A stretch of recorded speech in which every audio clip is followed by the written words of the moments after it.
Assalamualaikum warahmatullahi wabarakatuh. Salam sejahtera bagi kita semua. Halo adik-adik, bagaimana kabarnya kali ini? Semoga masih kuat ya menjalankan ibadah puasa. Kali ini kita bertemu kembali di workshop bagi lingkungan sekolah. Nah adik-adik, kita harus mulai membiasakan diri sejak dini untuk menjaga diri kita sendiri agar tidak menjadi korban dari kejahatan seksual. Untuk itu, kita perlu tahu bagian tubuh mana saja yang tidak boleh dipegang oleh orang lain. Atau karena saat ini kita berada di era digital, kita harus tahu bagian tubuh mana yang tidak boleh dipertontonkan atau kita sebarkan di media sosial, baik melalui gambar maupun video. Untuk itu, mari kita simak bersama penjelasan mengenai hal tersebut dari narasumber kita, yaitu Cak Munir, yang merupakan seorang psikolog. Semangat pagi adik-adik semuanya. Perkenalkan, saya Cak Munir. Saya sebagai psikolog mau berbagi dengan adik-adik, boleh? Ya. Nah, adik-adik terus terang Cak Munir sebagai praktisi ikut prihatin karena kasus kekerasan baik fisik maupun seksual itu terjadi di kalangan adik-adik. Bahkan secara umum dari riset 8 dari anak-anak yang sudah mulai pacaran itu mengalami kekerasan. Nah, saya mau berbagi pada adik-adik bagaimana caranya adik-adik bisa terlindung dari tindakan kekerasan maupun baik fisik maupun seksual. Nah, pengalaman dari Cak Munir menangani kasus di Surabaya, ternyata ada pola-pola tertentu yang bisa kita kenali, baik bagi pelaku maupun korban. Ternyata ada yang khas, karena setelah dipelajari ada 2 faktor sebetulnya penyebabnya, adalah faktor internal dan faktor eksternal. Faktor internal itu biasanya adik-adik secara tidak sadar itu mengizinkan kalau menganggap kekerasan itu jadi biasa, dialami oleh teman-teman, terjadi di keluarganya maupun terjadi di lingkungan masyarakat. Yang kedua adalah faktor eksternal. Adik-adik melihat lingkungan atau situasi justru itu mendapat insight, oh ternyata karena itu suatu hal yang wajar dilakukan, maka adik-adik yang kedua tadi sama mengizinkan itu terjadi pada dirinya. Maaf, saya menggunakan istilah mengizinkan karena kadang-kadang kekerasan itu, orang yang melakukan kejahatan itu ada tanda-tandanya, tapi adik-adik tidak tahu bagaimana cara melindungi atau mencegahnya.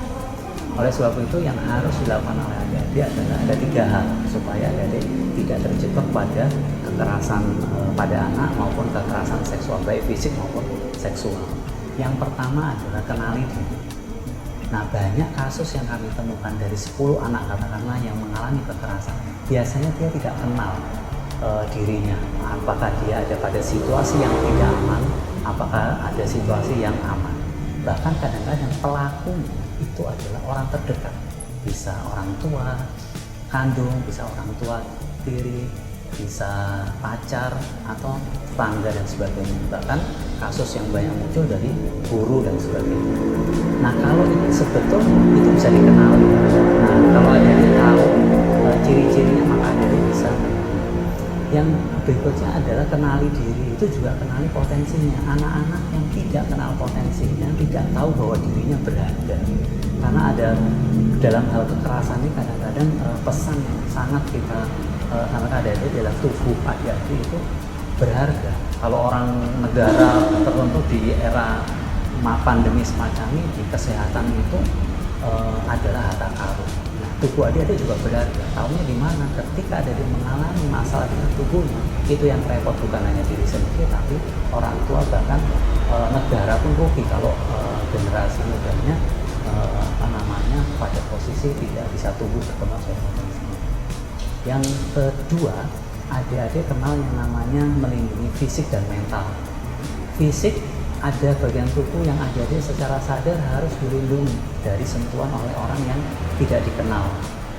Seperti tahu nggak adik-adik apa? Ya betul. Pertama adalah mulut. Yang kedua apa? Oke. Yang kedua adalah bagian dada. Bukan hanya payudara tapi ada. Karena kekerasan bisa terjadi pada laki-laki dan perempuan. Yang ketiga apa? Ya betul, bagian alat kelamin. Itu yang harus dilindungi. Yang terakhir tahu nggak? Oke, betul. Yang terakhir adalah anak yang belakang. Itu yang harus dilindungi.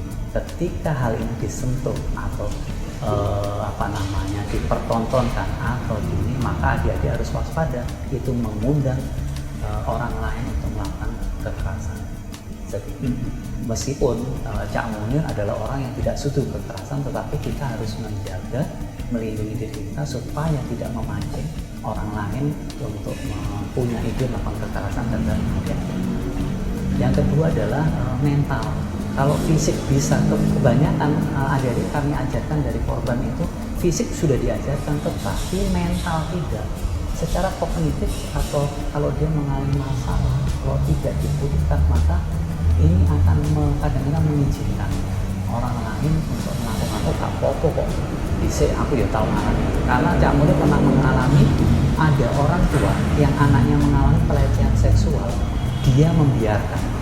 Ternyata saya cek bahwa orang tuanya pernah mengalami yang sama dengan anaknya, sehingga ini dianggap sesuatu yang dia pernah terjadi dan biasa. Yang ketiga adalah Cak Munir sering menemukan kasus-kasus dari 10 anak yang kami tangani, biasanya masalahnya adalah dengan orang tua dan guru. Kenapa? Karena kalau adik-adik tidak hormat sama orang tua dan guru, biasanya adik-adik mudah terpancing atau iming-iming dari pelaku kekerasan itu sendiri. Banyak anak-anak yang menjadi korban eksploitasi seksual komersial anak itu diiming-iming sesuatu aja yang sifatnya sederhana, tambah pulsa, dibelikan minuman, itu udah terpancing. Oleh sebab itu Cak Munir mengingatkan bahwa hati-hati kalau ada foto iming-iming atau ajakan yang tidak ada sebabnya, adik-adik harus hati-hati kalau itu dilakukan oleh orang lain, kecuali diberikan oleh orang tua atau guru yang kita tahu berlaku yang baik.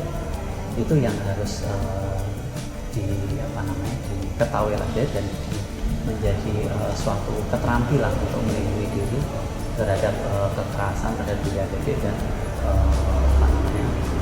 yang akan terjadi dan akan mengganggu tumbuh kembang adik-adik untuk potensi dan bakatnya masing-masing. Oke, adik-adikku yang cerdas, yang smart, itu yang bisa Cak Munir sampaikan. Ingat bahwa kejahatan dan kekerasan itu bisa terjadi kalau kita tidak punya pengetahuan dan keterampilan, alarm bahaya kita tidak berfungsi. Oleh sebab itu jangan izinkan orang yang punya niat itu melakukan kekerasan pada diri adik-adik. Bahkan yang level sederhana pun adik-adik harus berani mengatakan tidak terhadap kekerasan itu. Dengan demikian kekuatan adik-adik untuk mencegah itu sebelum orang melakukan itu sudah bisa terjadi karena adik-adik sudah punya pengetahuan dan keterampilan yang kuat. Untuk itu itu yang harus adik-adik ketahui dan kembangkan terus-menerus. Demikian dari Cak Munir telah berbagi dengan adik-adik. Semoga apa yang Cak Munir sampaikan bisa menjadi pengetahuan dan keterampilan kepada adik-adik. Saya ingin bahwa adik-adik menjadi bagian dari upaya untuk melindungi semua anak-anak di Indonesia menjadi anak-anak yang menjalani hidupnya tanpa kekerasan sekalipun, karena kekerasan itu akan mempengaruhi, memang nggak kelihatan sekarang tapi ke depan akan berpengaruh pada kehidupan adik. Sampai jumpa di lain waktu, sampai ketemu. Wassalamualaikum warahmatullahi wabarakatuh. Semangat selalu.